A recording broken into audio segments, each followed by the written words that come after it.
If you haven't seen the original at all, you are likely to like this film. However, if you've seen the original, steer clear. I'm in Salem and I saw Salem's Lot 2024. It is written and directed by Gary Doberman. And if you haven't seen this movie, I will spoil it for you. This movie starts with following Barlow. He's getting delivered to Straker's house pretty much immediately. His box gets broken and some of his soil comes out. And it's like, uh-oh, why is there soil in this box? This is crazy. And I think the issue with this movie is that if you've seen the original, it doesn't breathe as well as the original does. I've only seen 2 hours of the original, but I will review it next year. The OG Stephen King's version of Salem's Lot from the 70s, I will review next year. But I saw 2 hours of it. It is definitely more breathy, the earlier film. This one, it's immediately like, bam! Action! We're going in actionly strong. We're following Ben Mears. He has moved back to his childhood hometown and he's interested in a particular house, but it's not really focused on, honestly. He's more so just trying to write a book about his childhood, so he comes back to his childhood town, and he has this chick that he meets in the library. She's like, oh my goodness, I'm such a fangirl, ah! I could have used without the women gossiping in the library loudly. I could have used that. Also, I'm like, wait, they're so loud. How do you not hear that they're talking about you loudly at the desk? Come on. They're practically screaming. And they're giving me some exposition about this character. I'm like, I could have just used this guy telling this chick that, not these women, random women that, why do they know? Because small towns are small and everybody knows each other and everyone knows everything in a small town. Bro, he just got there. I doubt that that information spread that quickly for these chicks to tell this chick, who is the love interest, information about Ben Mears. So immediately I have a problem with that. And then it kind of just jumps into the action, I'd say, because we're establishing, we got this little black kid, and he's the guy who's really interested in like horror stuff. He's that guy in the old movie and also in this movie. And so he's just there. He's a cool kid. I like him a lot. And then we got friggin' Ben Mears. It seems like he's the only one with some sort of brain in this frickin' town. Also, I like that there is an established drive-in theater, and it's supposed to take place during the 70s. Or, yeah, the movie that was made in the 70s captures a better 70s vibe than the movie that's made in 2024. Because it feels like a romantic depiction of the 70s versus what the 70s were actually like. So there's that too. Also, we got this drive-in theater established at the very beginning that everybody in town goes there, and then it appears in the third act. It's Chekhov's drive-in theater in this movie. Okay, so we got this kid who is napped, who's tooketh away because this guy was creepily like, hey, do you guys need a ride? And then the kids smartly were like, no, we're just gonna walk through the forest. And then that guy goes after them, takes the youngest one, who is Ralphie, gives him to Barlow, and then they have a funeral, all that fun jazz. And then guess what? Ralphie's there. He's like, I'm clawing on the doors. I'm clawing on the windows. And then this freaking kid just opened the window. And I'm like, wait, he didn't get invited in.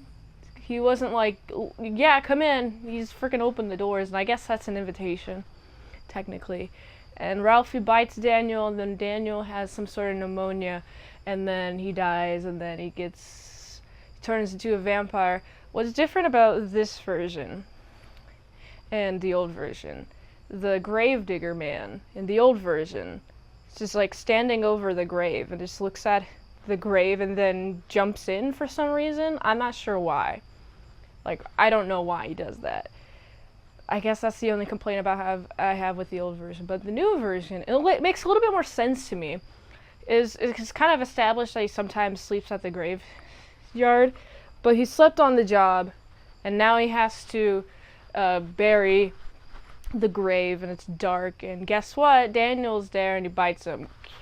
And then that guy, I think his name's Mike, the gravedigger, his name is Mike. He's like, I'm not feeling so good. And he goes to a bar, and this man's like, yo, what's up with you? You don't look so good. You can stay at my place where we'll deal with this with the doctor in the morning. And guess what? That guy turns into a vampire, dies. Oh no. Okay.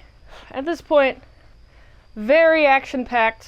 Not a ton of room to breathe at the beginning to establish what the status quo was like before everything just changed.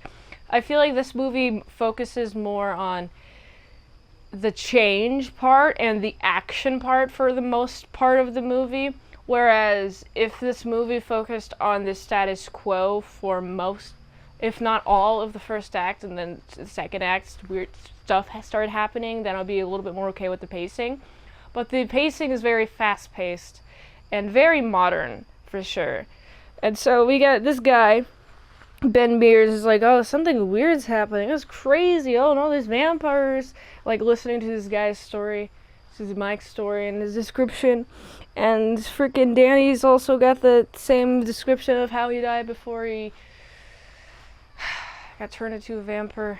And Ben's like, I believe in vampires. This black kid's like, I believe in vampires. Everyone's like, I don't believe in vampires. And they all get got by vampires. And it turns out the entire freaking town gets bit by vampires.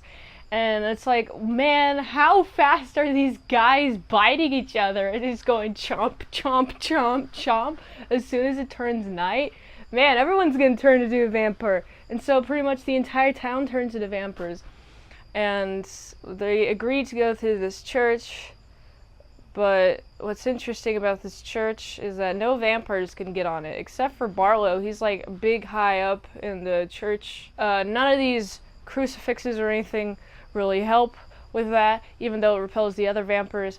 And I like that there's holy water. What churches have holy water standing around? None of the churches I've been to growing up has had holy water just sitting around waiting for people to take. Let me know if you've encountered some holy water in your life. Eventually, one by one, everyone dies. There's this vet chick who gets bit by a vampire, but she gets a rabies shot and now she's okay. So if a rabies shot is effective defense against vampire bites, then why isn't everyone getting a rabies shot? Is it because vampire bites activate faster than rabies shots?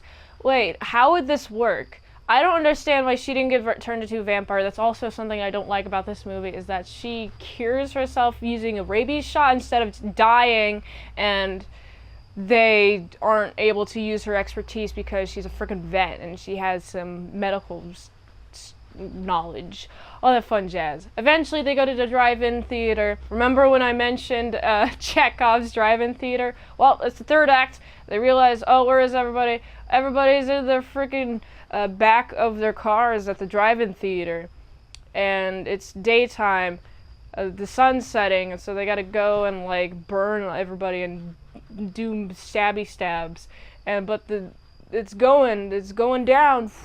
The sun's going down, and that means more shade, and they start waking up, they start attacking them, and then the freaking black kid's like, I'm gonna drive this car and drive through all the support beams, and he does that, and it blocks the light, and I thought that was pretty cool, and I like that. And then they're trying to open Barlow's grave, because it's stored in a van, but why was it stored in a van? I thought it would be in the cellar. This part doesn't make sense, but they get the grave open, well, not in time, but they're trying to get rid of Barlow. Oh no, now it's time to get rid of Barlow, and they stab him. He's dead. And now this entire freaking town is cured because the main vampire is dead, so everybody's good now, except for the people who died before that could happen. Rip them. Anyway, there are some problems with this movie. But if you've never seen the original ever, and you just watch this blind like I did and then watch the original, I think you'll come to like this movie if you don't look at the better movie. But if you're coming at this having seen the better movie, I think you'd be best to save your time and not watch this movie because you'll be mad at the changes. There's a lot of changes. Some for better, some for worse. Mostly for worse, honestly. I think the only thing that was changed in the 2024 version was the circumstances in which the gravedigger gets bit. I think that's the only thing that improves in this new version. So, I gotta give this movie, it's a solid 6 out of 10. If you like this review, watch another one on the platform we like. Set $20 Dinos at patreon.com/ASEPresents for 1 movie review for 1 month. Go to this link to support the daily grindiness of all them daily movie reviews so you can go here. And until next time, Ben Salad Sauce. See you later, my salad croutons and bacon bits. Now it is nighttime, so there are vampires out here. I'm gonna go run into the darkness to avoid the vampires hiding in the dark. Goodbye.